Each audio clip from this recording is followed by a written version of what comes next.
Okay, okay, guys. So far in the in the chapter 6 previous topics, we have studied the solution, property of the solution, and the solubility, etc. Okay. In this chapter, we will basically study the very important property, which is the colligative property. Okay, colligative property of the substance. We will study that. So now let's go into that. Okay. So colligative property. So colligative property is any property of a solution that depends upon the number of solute particle and not on the nature of the particle. It don't depend upon what is the nature, acid, base, no. It depends upon how many particles are there. So it depends upon that. And these important colligative properties are boiling point elevation and freezing point depression and vapor pressure lowering.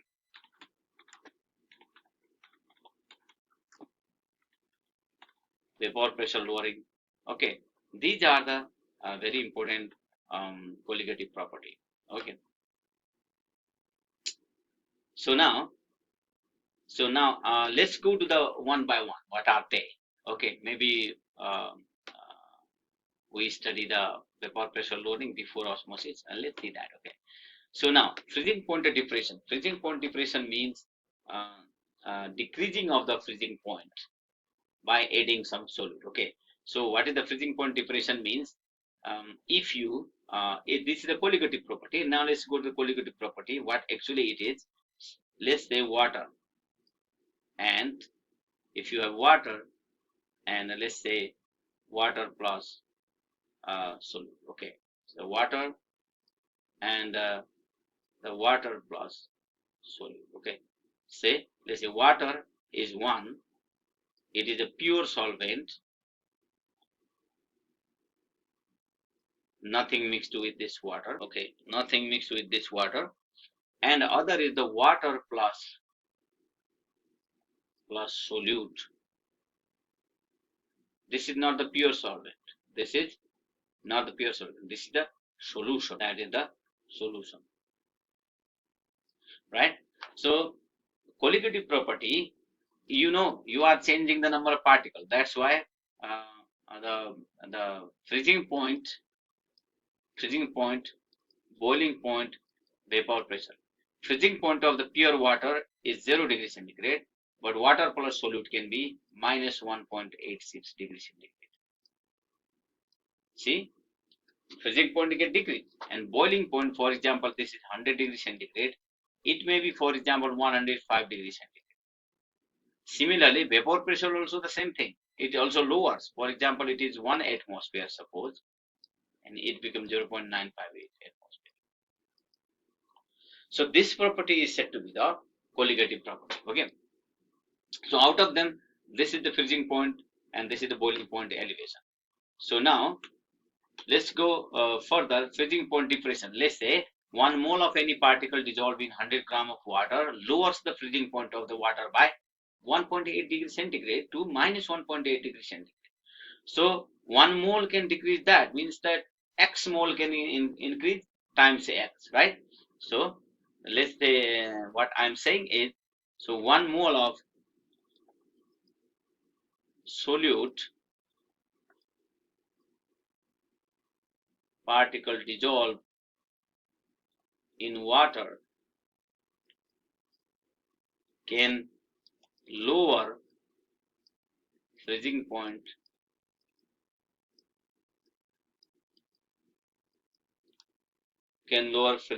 by minus either 1.86 degrees centigrade to minus 1.86 degrees centigrade.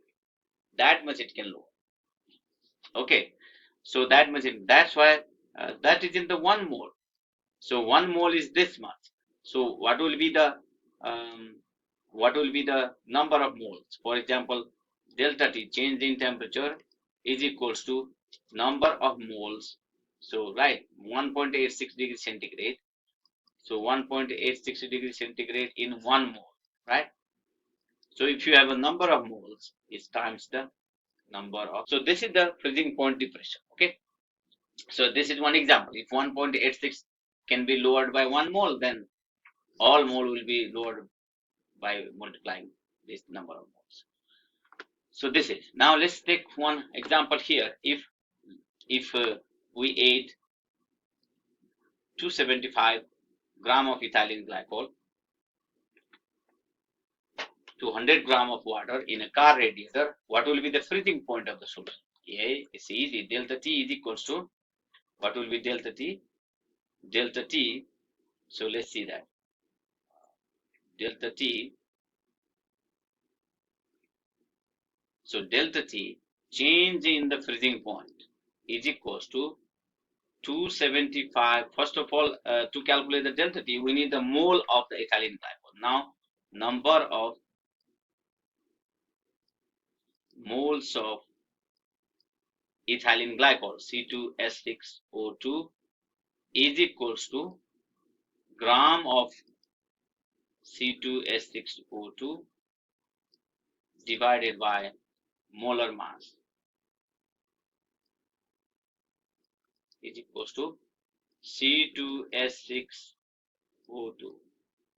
Okay, so that is, how much is 275? Okay, 275, that is gram of is 275.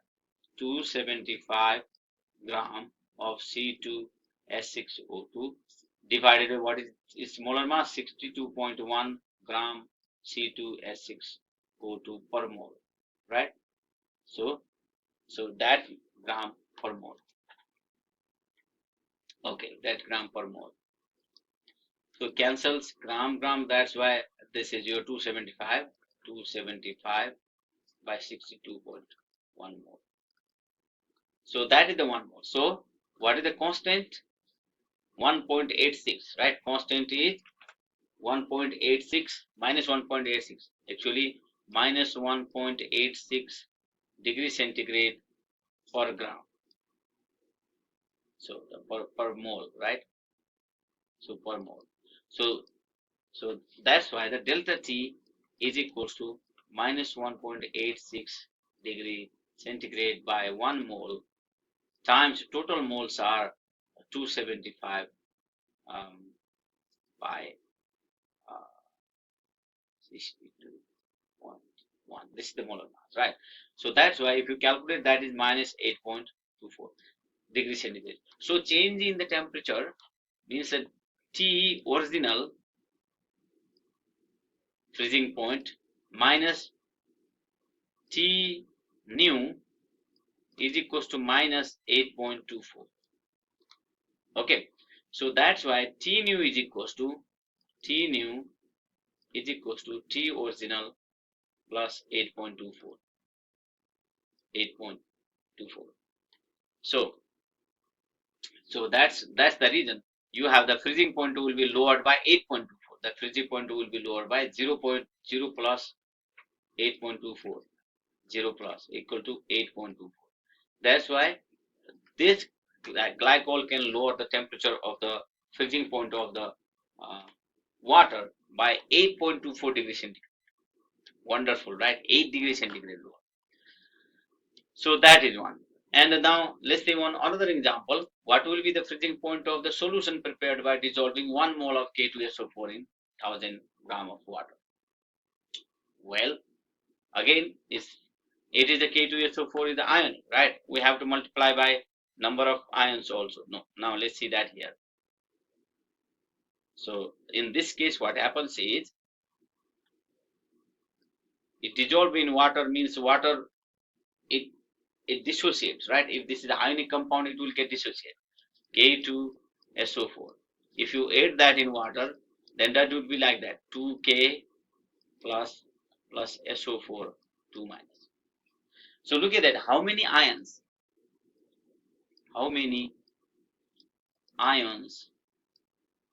by K2SO4? So total 2K plus 1 SO4, that's why total 3 ions. Okay, so now, so that's why what we will do is 3 times 1.86 degree centigrade, okay, equals to 5.58 degree centigrade. So the solution will be freezed at 0 minus 5.58 is equals to negative 5.58. 58 degrees centigrade. So that's why these are the just the units. So you should be careful about when if the substance is ionic. Ionic substance, you need the factor of these three. That is said to be the Von Tove factor. We will discuss that in a minute. Okay. So now, so that's the 1 mole of any molecular ion dissolved in 100 gram of water raise the boiling point. Similarly, previous was the freezing point depression. Now, similar the boiling point elevation also. If you add something to the pure solvent, then pure solvent has some boiling point, and if you add that, it will be the solution, and its boiling point will increase. That's the boiling point elevation. You are elevating the boiling point. For example, water and water plus glycol, right? So this is the water solution. This is the water. It is 100 degrees centigrade boil, but it will be about 105 degrees centigrade or 110 degrees centigrade. So boiling point elevation. Okay. So boiling point of the water is generally elevated by 0.512 degrees centigrade. That's why 0.512 degrees centigrade per mole. So boiling point elevation will be equals to, because 1 mole of water can be elevated by 0.512 by adding something. That's why after adding something, boiling point elevation is equals to 0.512 degrees centigrade per mole times what is the mole of this one. Okay, so the mole of, so now after that, now let's see that this up to this point we have a certain scenario we have gathered here. So boiling point elevation, freezing point depression, both depend upon the number of particles. So actually, so boiling point elevation is equals to delta T. Delta T boiling point means the previous boiling point and new boiling point minus is equals to Kb times M. Kb is the boiling point. This is the boiling point. Okay. So boiling point constant. Boiling point elevation constant. And M is the molality. Molality. Okay, guys, it's not the molarity. Molality we have already studied in the chapter 6 previous topics, right? That concentration. So if you see that boiling point elevation is equals to delta TB is equals to K beta times molality. That's the boiling point elevation. M is the molality, right? We have already studied what is molality. So freezing point depression also is equals to Kf times M. Kf is the freezing point depression constant for the solvent. And this is the molar boiling point elevation constant. Okay, so that constant times the molality, and freezing point also freezing point constant times molality. So freezing point constant and the boiling point constant should be given. Okay, they should be measured in the laboratory. So now let's take one example and you will understand better. Okay, so you add 1.25 kg of ethylene glycol antifreeze to 4450 gram of water in your car radiator. What is the boiling point, a new boiling point for the solution? So first of all, you have to calculate the molality. You should know the molality. To know the molality, you have to know the mole, total mole. That's why this much gram of polyethylene glycol or the ethylene glycol is equals to 20.1 mole of the glycol. Okay, so this is that much mole of the glycol. So we just divide by the molecular mass. So what is the molality is, what is the molality? If you remember that molality is equals to mole of solute divided by kg of solvent, right? If you remember that. So we just find the molality also here. We have already studied how to calculate the molality. Mole per kg. So mole, so this is the kg, right? So that's why this is the that much 4.52 molality. Molar, 4.52 molar.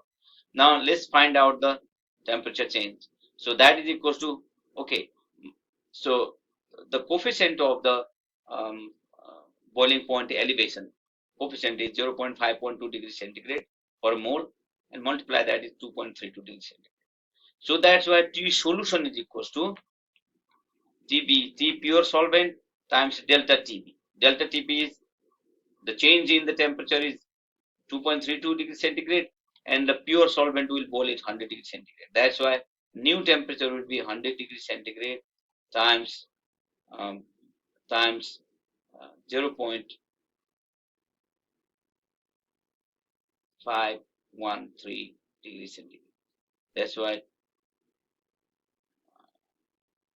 that is the so okay. So now so that's the molar, right? So delta TB is equal to then Kb times molar. And what is the Kb given? 0.513 per degree centigrade per molar, right? Times 4.52 molar, and cancel, and you have 2.32 degrees centigrade.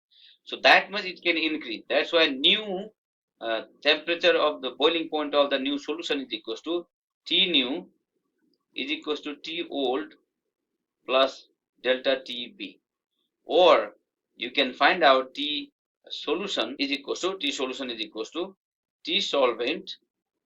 Yeah, it's given here T solvent plus change. T solvent means what is of the power, what is of the water. Water has 100 degrees centigrade, but that will be your new boiling point. Similarly, freezing point, use the freezing point constant. Freezing point constant in 1.86 degrees centigrade per mole, that is for water, right? That times 4.1252 molar, that's why 8.41 degree centigrade. That's why solutions temperature will decrease. That means solvent minus how much is changed. So that is minus 8.41. So now let's go to the vapor pressure lowering, right? We have studied so far, we have studied what? Boiling point elevation, freezing point depression, and but now let me add one more things to the depression, freezing point depression, and the boiling point elevation. Okay, so that is actually if the polyethylene glycol is not the ionic compound, but if what happens if you have ionic compounds, for example, sodium chloride. At that time, we have to so we have to consider bond of factor also. So we just multiply with the formula is the same as previous, but you have to multiply with bond of factor. For example, delta TB is equals to bond of factor I times Kb times molar, and delta TF is equals to I times Kf times M. This is delta TB and delta TF. So I is the bond of factor. I is the bond of factor. Okay, that bond of factor is very easy to calculate. So bond of factor. Now let's see that bond of factor. Okay, so bond of sorry. So bond of factor. So bond of factor I equals to number of ions. Okay, so what does that mean? Number of ion means. Okay, so bond of factor I for NaCl. Let's say NaCl. NaCl can be, if you put the NaCl in water, it dissociated as Na plus plus Cl minus. So how many total ions now? 1, 2. There are the bond of factor equals to 2. Suppose take another example, CaCl2. Okay, then that if that dissociates, then you have a Ca2 plus plus 2Cl minus. But how many bond of factor equal to 2 plus 1 3? That's why delta T B or delta T F will be equal to 3 times the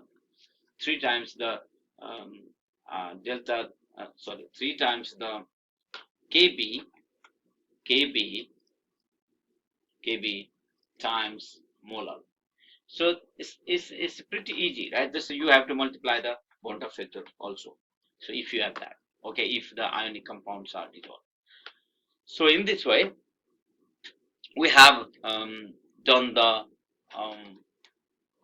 freezing point depression and the boiling point elevation. Okay, now let's go to the vapor pressure lowering. So vapor pressure lowering, again the same thing, vapor pressure lowering containing non-volatile molecule, non-electrolyte is always lower than the vapor pressure of the pure solvent. Of course, right? Vapor pressure get lowered because the attraction increases. More ions increase or more substance increase, more attraction increase means less vapor pressure. Okay, so this vapor pressure lowering is studied by the Rawls law. Okay, that's by Rawls law. So what the Rawls law says that it states that vapor pressure of the solvent above the solution is proportional to the mole fraction of the solvent. So let's see. So yes, so vapor pressure of um, uh, the the solvent in solution, okay, is equals to mole fraction of the solvent times vapor pressure of the pure solvent. So actually what it is saying that, let's say P solvent is equals to X solvent times P naught solvent. What is the P naught solvent? P naught is equals to vapor pressure of the pure solvent. For example, if we study NaCl solution, then it has Na plus and Cl minus and S2O, right? So, but the P naught is equals to only S2O. It's nothing mixed here. P naught is equals to vapor pressure of only S2O. So P naught is that. And X solvent means the mole fraction of the solvent. X solvent means the mole fraction of the solvent. Okay, that is the mole fraction of the solvent. So X solvent is equals to mole fraction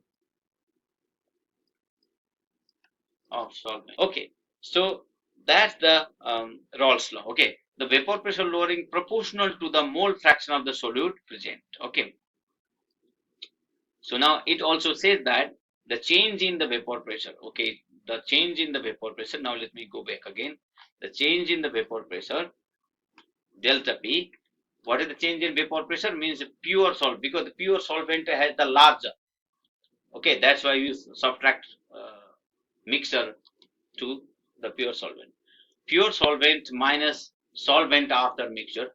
So what actually this P, capital P means? Look at that. This, okay.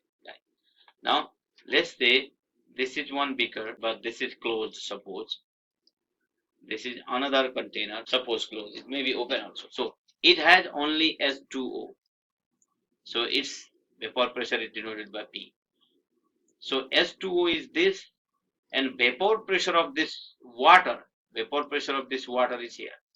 So this is S2O plus something else. You are mixing that on the S2O. For example, NaCl. So here is also the vapor pressure here. Here is also vapor pressure. That is S2O molecules are here. These are S2O. Water vapor pressure. This is the P. So P is equals to vapor pressure of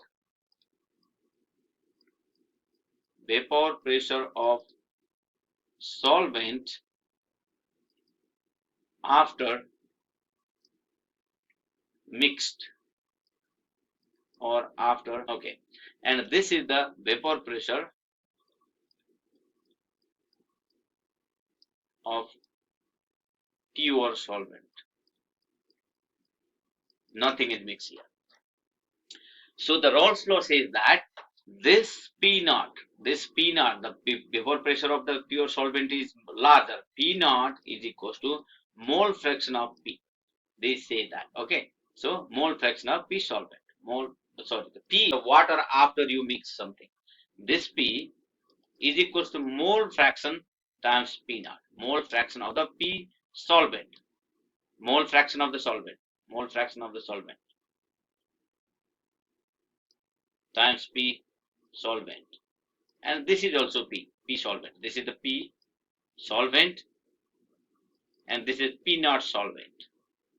P naught solvent means nothing is mixed. P solvent means the pressure of the vapor pressure of the water after mixing.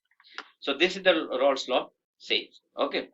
So Rolle's law says that. Now, so you can subtract, right? P naught. So P solvent is equals to mole fraction of solvent times P naught of solvent. If you subtract the if you subtract the P, if you subtract this quantity from P solvent, now P solvent at 0, try P naught, okay guys, minus that minus this is the, oh okay, now P naught solvent, P naught minus P is this, X solvent, P naught solvent. So if we take the P naught common, let's do some little algebra here. P naught is common, 1 minus X solvent, right? Okay, this is the fraction, guys. X solvent is equals to mole fraction of solvent. So if that's the mole fraction, that's why you have a two components, solvent and a solute. That's why mole fraction of the solute plus mole fraction of the solvent, both fraction if you add, that is equals to 1. So 1 minus X solvent, 1 minus X solvent is equals to solute. That's why this is mole fraction of solute. So now that's why what we can write now is P naught minus P is equals to delta P, change in the vapor pressure, is equals to X solute, mole fraction of solute, times P naught solvent. So that's very interesting, right? So vapor pressure lowering is proportional to the mole fraction. That's why delta P is equals to mole fraction of solute times. So now that's it for right now. Okay, in the next video we will do some problems related to the Rolle's law or others, also mole fraction. We will calculate those, and this for this right now this is fine. Okay, let's go to the next video, and thank you so much for watching this video, and we will go to the go to the next video for solving these sample problems and other many other calculations.